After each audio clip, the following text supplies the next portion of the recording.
샬롬! 사랑하는 어린이국 친구들과 모든 선생님들 진심으로 환영하고 축복합니다. 오늘은 어제에 이어서 겨울 성경학교가 이어지고 있어요. 어제는 우리가 예수님과 동행한다는 것이 무엇인지, 예수동행 일기는 왜 써야 하는지, 예수동행 일기를 쓰면 뭐가 좋은 것인지 함께 나누어 봤는데요. 우리가 어린이 예수동행 운동을 하면서 예수동행 일기를 함께 써가는데요. 이것과 함께 절대 빠져서는 안 되는 그 한 가지가 있습니다. 그것이 무엇일까요? 네, 바로 말씀 묵상이죠. 짜잔! 목사님 이번에 새로 구입한 성경책을 가지고 왔는데요. 우리가 올해부터 같이 읽게 될 쉬운 성경 책으로 목사님도 새로 구입을 했어요. 여러분 혹시 아직 저는 성경책이 없어요 하는 친구들 있나요? 이번에 꼭 쉬운 성경으로 성경책을 구입할 수 있도록 부모님께 한번 말씀을 드려보세요. 성경책을 선물로 사달라고 하면 다 부모님들께서 사주실 거예요. 만약 우리 부모님은 안 사주세요 하는 친구들 혹시 있다면 목사님한테 연락하세요. 목사님이 성경책을 보내주도록 하겠습니다. 여러분, 한글로 된 성경이 어떻게 우리 손에 전해지게 되었는지 앞에 연극 잘 봤죠? 하나님께서 우리나라를 얼마나 사랑하시는지 한글로 성경이 번역되는 일이 놀랍게 이루어졌습니다. 그래서 우리나라는요, 유일하게 선교사님이 들어오실 때 한글로 번역된 성경을 가지고 들어온 나라예요. 대부분은요, 선교사님이 그 나라에 들어간 이후에 그곳에서 성경을 그 나라 말로 번역하기 시작하는데요. 우리나라는 이미 번역된 마가복음 한글 성경을 선교사님이 가지고 우리나라로 들어오셨다는 거예요. 너무 놀라운 일인데요. 지금은 한글로 된 성경이 한 가지가 아니고 여러 번역본이 있어요. 그 중에 쉬운 성경이 여러분이 읽기에 가장 좋습니다. 우리가 이렇게 성경을 자유롭게 구입하고 또 볼 수 있다는 것이 얼마나 큰 축복인지 우리 친구들은 잘 모를 것 같아요. 여전히 성경이 번역되지 않은 나라들도요, 많이 있고요. 또 우리나라와 한민족인 북한에서는 성경을 가지고 있는 것만으로도 붙잡혀가게 돼요. 정말 무서운 일인데요. 우리가 성경을 자유롭게 볼 수 있다는 것이 정말 큰 축복이고 감사한 일이라는 것을 기억하면서 말씀을 더 가까이 하는 우리 모두가 되었으면 좋겠습니다. 하지만 여전히 우리 친구들 중에 말씀 묵상 그거 왜 자꾸 하라는 거예요? 하고 묻고 싶은 친구들에게, 그리고 또 말씀 묵상을 해야 하는 이유가 무엇인지 궁금했던 친구들에게 오늘 그 이유를 알려주려고 합니다. 그 답이 오늘 우리가 함께 읽은 말씀 속에 담겨 있어요. 시편은요, 무려 150편까지 있어서 성경 66권 중에서 가장 긴 책인데요. 이 많은 시편의 모든 내용들을 함축하고 있는 주제 시편이 있다면 그것은 바로 우리가 오늘 읽은 1편의 그 말씀입니다. 시편 1편이에요. 오늘 시편에서는 행복한 사람이 어떤 사람인지를 말씀해주고 있는데요. 오늘 본문을 우리가 자막을 보면서 다시 한번 함께 한 목소리로 읽어볼게요. 행복한 사람은 나쁜 사람들의 꼬임에 따라가지 않는 사람입니다. 행복한 사람은 죄인들이 가는 길에 함께 서지 않으며 빈정대는 사람들과 함께 자리에 앉지 않는 사람입니다. 그는 여호와의 가르침을 즐거워하고 밤낮으로 그 가르침을 깊이 생각합니다. 아멘. 성경에서 말씀하는 행복한 사람, 그 사람은 어떤 사람인가 하면 바로 여호와의 가르침. 여호와의 가르침이 뭐죠? 곧 하나님의 말씀을 즐거워하고 밤낮으로 그 말씀을 깊이 생각하는 사람이라고 말씀해주고 있어요.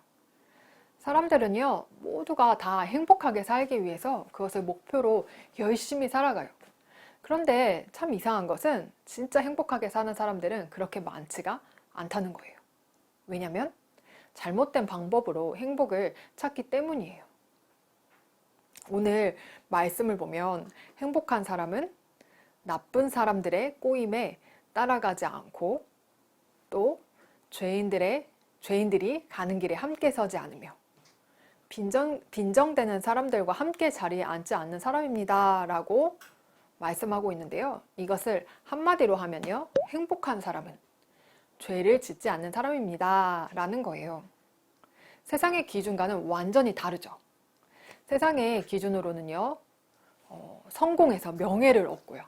또 돈이 많아서 자유롭게 내가 하고 싶은 일들을 다 할 수 있는 이런 것들을 행복이라고 해요. 그런데 성경에서는요. 죄를 짓지 않는 사람이 행복한 사람이라고 말씀하는 거예요. 그런데 여러분, 인간은요. 모두가 다 죄인이라서 다 죄를 지으며 살아가잖아요. 죄의 마음을 따라서 잘못된 길로 갈 때가 참 많아요. 그래서 많은 사람들은 불행하게 살아가게 되죠. 그렇다면 여기서 중요한 질문이 있습니다. 여러분, 어떻게 하면 죄의 길로 가지 않을 수 있을까요?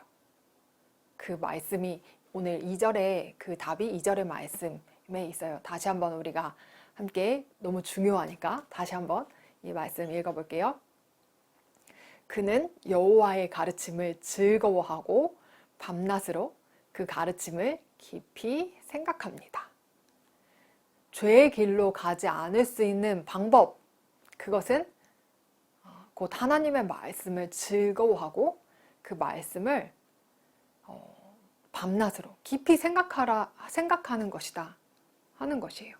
여기서 깊이 생각한다는 것, 그것이 바로 묵상입니다. 그래서 말씀 묵상 이렇게 말하는 거예요.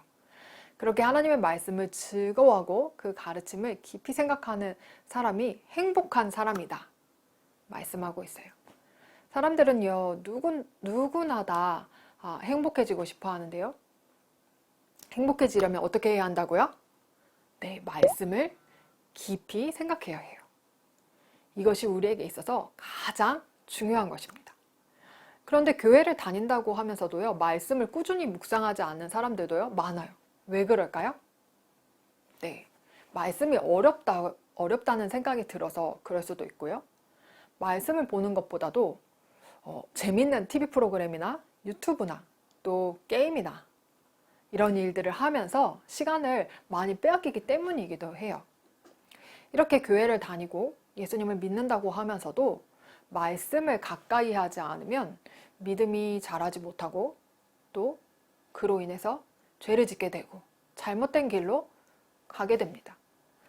우리가 이 땅에서 진짜 예수님을 믿는 사람으로 살아가기 위해서 훈련이 필요한데요.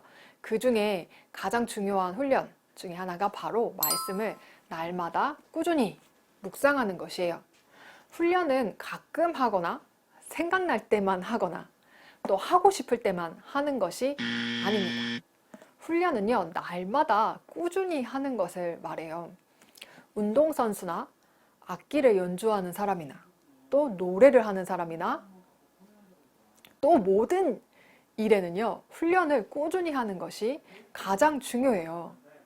아무리 타고난 실력을 가진 사람이라도 훈련을 하지 않는다면 좋은 실력을 발휘할 수가 없겠지요.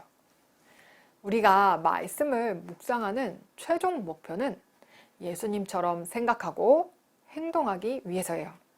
우리 겨울성경학교 주제 말씀 기억하죠? 예수님처럼 생각하고 행동합시다. 우리가 말씀 묵상 훈련을 해 가는데 말씀을 묵상을 한다고 해서 처음부터 바로 죄를 안 짓게 될까요? 그렇지는 않아요. 죄를 안 짓게 되는 것이 아니고 죄를 깨닫게 됩니다. 죄를 분별하게 되고 점차 죄에서 멀어지게 돼요. 생명의 근원인 마음을 지킬 수 있게 되는 것이에요. 말씀은 우리의 모습을 보게 해줘요. 우리가 얼굴에 뭐가 묻었는지 보려면 거울을 보잖아요. 말씀은 이렇게 거울을 보는 것처럼 우리의 더러운 마음을 보게 해주고 회개할 수 있게 해줘요. 죄에서 돌이킬 수 있게 해준다는 거예요. 이렇게 회개는 다시 우리가 예수님을 바라보는 것을 의미합니다. 여러분, 예수님을 믿지 않는 사람들도요, 죄를 지으면 심판을 받고 지옥에 간다고 생각해요. 이렇게 죄를 지은 대로 벌을 받아야 한다고 생각하면 정말 두려울 수밖에 없겠죠. 죄를 해결할 수 있는 방법이 사람들에게는 없기 때문이에요. 그런데도 많은 사람들이 죄에 대해서 무감각합니다. 다른 사람들에게 걸리지만 않으면 된다고 생각해요. 아무도 모르게 죄를 짓는 것은 괜찮다고 생각해요. 하지만 죄는 정말 무서운 거예요. 요즘에요, 운동선수들 중에서 청소년 시절에 친구들을 괴롭혔던 학교 폭력의 가해자라는 것이 밝혀지면서 더 이상 운동 경기에 나오지도 못하는 일이 생기기도 했어요. 그것이 이제 기사화 되었는데요. 아주 오래전 일이잖아요. 그렇지만 이로 인해서 아픔과 고통 가운데 지낸 피해자가 있었어요. 이렇게 시간이 지난다고 해서 죄가 없어지는 것이 아니에요. 이 죄의 문제들은 정말 심각한 문제라는 것을 알 수 있죠. 이렇게 사람들이 불행하게 살아가는 이유는 여러 가지가 있겠지만 가장 중요한 이유가 바로 죄 때문이라고 할 수 있는데요. 이러한 죄에서 돌이켜서 하나님의 뜻대로 살아갈 수 있는 방법, 그것이 말씀 속에 담겨 있어요. 정말 놀라운 복음의 소식이 무엇인가요? 하나님께서 죄인인 우리를 여전히 사랑하셔서 예수님을 통해 구원의 길을 활짝 열어주셨다는 거예요. 예수님을 통해 죄를 용서받고요.